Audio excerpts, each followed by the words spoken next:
So hello everyone, I got my visa stamped today and I just received it and I get back home and I'm so happy.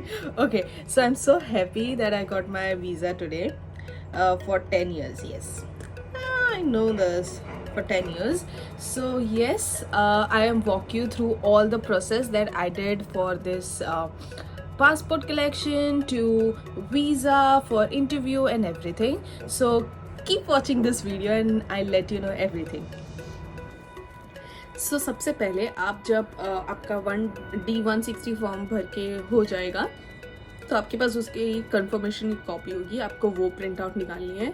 Second is photo एक specific size की होनी चाहिए, यही specific size की photos होनी चाहिए और एकदम रिसेंट होनी चाहिए, मे बी 15 और 1 months back before your interview schedule. If your interview is schedule on 1st October, I recommend you to take it out before 15 or 1 month, not later than that. That's okay. It's okay if you have a photo recent within 6 months, but I recommend you to take it out before 15 or 1 month. उसके बाद में आपने वो photo लेनी है और उसके बाद में आपका एक और डॉक्यूमेंट्स चाहिए होगा जो होगा status of you in Canada, may be student permit, work permit और PR, जो भी आपका स्टेटस अभी कनाडा में है आपको वो डॉक्यूमेंट लेना है और आपका passport. Only these 4 documents. I have taken whole bunch of my documents and I was roaming around there with those heavy documents. So don't take all the documents. कोई ज़रूरत नहीं है, कोई भी ज़रूरत नहीं है. ठीक है, ये 4 डॉक्यूमेंट्स आपको लेके जाने हैं. पासपोर्ट, आपकी photo, passport size photo, your status and your passport. That's it. D160 form, D160 form ये लेके जाना है.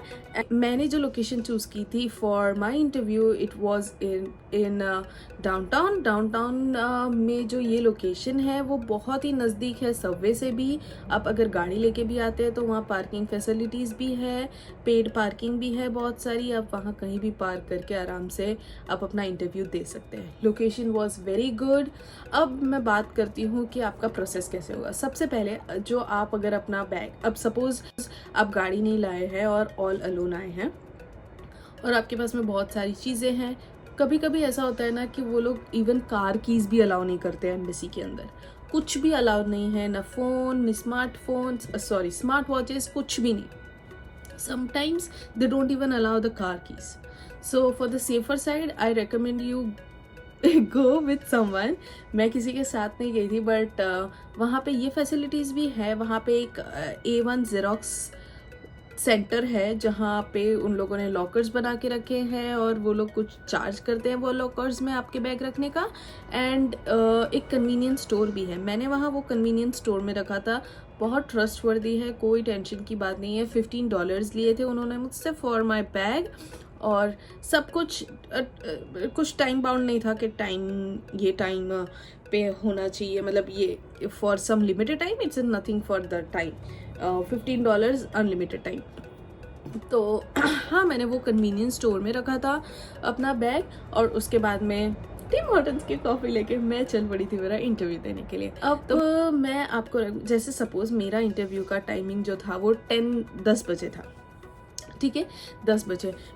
मैं ऐसा रेकमेंड करूँगी कि आप वहाँ पे 9:30 ये सब बैग वगैरह का प्रोसेस करके आप 9:30 वहाँ पहुँच जाइए, क्योंकि जो ये क्यू है वो क्यू में एवरी 15 मिनट्स के लोग आते हैं. मतलब जैसे सपोज अभी 9:15 की क्यू चल रही है, 9:30 की क्यू चल रही है, 9:45 की क्यू चल रही है and then 10:15 and so on. ठीक है, तो मैं ऐसा रेकमेंड करूँगी 9:30 पहुँच जाइए. बार बार वो सिक्योरिटी गार्ड को पूछते रहिए कि if this line is for 10 AM और फॉर 10:15, ऐसा पूछते रहिए उसको. जैसे आपका नाम बोले, आप मतलब जो आपका टाइमिंग्स हो वो लाइन में आप तुरंत लग जाइए. जैसे ही वो लाइन में लग जाएंगे आप, मेरे को लगे थे कुछ 10 मिनट्स वो लाइन में और उसके बाद में एम्बेसी के अंदर पहुंच गई थी. अभी एम्बेसी के अंदर कोई टेंशन की बात नहीं है. कुछ भी इंटरव्यू जैसा नहीं होता है, 3 विंडोज़ होती है और विंडोज़ के पास जाके जस्ट वो लोग जो क्वेश्चन पूछे उसका आंसर देना होता है. It is same like G1 G2 exam how you give. ठीक है। कैसे हम विंडोज़ पे जाके कुछ सवाल पूछते हैं या वो लोग कुछ सवाल पूछते हैं, कैसा G1 G2 में होता है, सेम इसमें होता है। कुछ ऐसा इंटरव्यू जैसा नहीं होता है कि आप सामने बैठे हो, वो सामने बैठे हैं और आपसे सवाल पूछे जाएंगे, कुछ भी नहीं।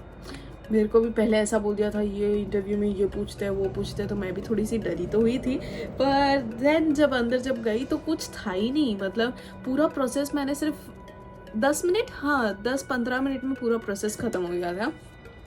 फर्स्ट स्टेप तुम्हारा यही होता है कि डॉक्यूमेंट कंफर्मेशन करते हैं वो लोग, सारे डॉक्यूमेंट्स चेक करते हैं और आपका स्टेटस वगैरह चेक करते हैं।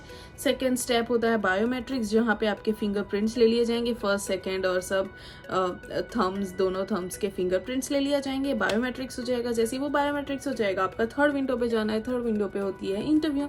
इंटरव्यू में कुछ भी नहीं पूछते, खाली ये पूछते हैं कि आपको क्यों यूएस एम्बेसी में आना है। और हाँ, जिस भी पर्पज़ के लिए आपने वीज़ा अप्लाई किया है, यू हैव टू से सेम थिंग। अगर विजिटर किया है तो सिंपल सिर्फ इतना बोल दीजिए कि मुझे न्यूयॉर्क एक्सप्लोर करना है, मुझे टाइम स्क्वायर एक्सप्लोर करना है, और वट कैलिफोर्निया एक्सप्लोर करना है और शिकागो एक्सप्लोर करना है, जो भी एक्सप्लोर करना है, तो सिर्फ हाँ ऐसा बोल दीजिए। उसके बाद में नेक्स्ट सवाल उनका सिर्फ इतना होता है, how will you manage your finance to trip to USA. ठीक है, तो उसमें आप बोल सकते हैं कि I am doing a part time job here और I am having a business here, जो भी है आपका स्टेटस, आप सिर्फ उतना उनको कंफर्मेशन बता के एंड दैट्स इट। वहीं पे वो आपको डिसीजन बता देंगे, is your visa approved, is your visa rejected, what ever the decision is, वहीं पे ही वो लोग क्लियरिफाई कर देंगे। और बस ये प्रोसेस में आपको सिर्फ 10-15 मिनट्स लगेंगे, कुछ ज़्यादा टाइम नहीं लगेगा, और वो लोग कुछ नहीं पूछते, मैं जेन्युइनली बता रही हूँ। उसके बाद में आपके बाद 5 बिजनेस डेज के बाद में आपके मेल में एक कनाडा पोस्ट का मेल आएगा, जिसमें लिखा होगा कि they have received your passport and you have to collect within 15 days. So I know everybody is excited and definitely you will collect before 15 days. पर अगर आप वो 15 डेज में नहीं कलेक्ट करते तो वो कनाडा पोस्ट उस पासपोर्ट को वापस से एम्बेसी में भेज देता है। तो इससे पहले वो हो, उससे पहले आप ले आइएगा फॉर द सेफर साइड। अब let me tell you this, जब D160 फॉर्म भर रहे होते हैं तो आपको एक ऑप्शन मिलता है जहाँ पे आप ये भी सिलेक्ट कर सकते हैं कि पासपोर्ट आपका आपके घर पे डिलीवर हो जाए। It was costing something around 2025 तब मैंने वो मिस कर दिया था और फिर मैं वापस से वो कर नहीं सकती थी। इसलिए अगर आप चाहते हैं कि आपका पासपोर्ट आपके घर पे डिलीवर हो जाए तो आप वो पहले से ही जब आप अपना प्रोसेस करें तो उसमें कर दीजिएगा। Otherwise you just need to go downtown, it is very easy. वहाँ पे भी आपके सिर्फ 2 डॉक्यूमेंट्स लगेंगे। आपके पास G1 G2 G कोई भी लाइसेंस हो, जो भी कोई भी एक ऐसा आइडेंटिटी जो कनाडा की हो, वो आइडेंटिटी लेके जाना है, और बस और कुछ भी नहीं चाहिए, जेन्युइनली कुछ भी नहीं चाहिए। वो आपकी एक वहाँ पे साइन लेंगे और तुरंत आपको आपका पासपोर्ट दे देंगे और फिर वहाँ से आप डायरेक्ट पार्टी करने जा सकते हैं। Okay, that's it. I hope आपको ये वीडियो हेल्पफुल रहा होगा, and thanks for watching and keep watching my videos. I will see you in next video. Bye bye.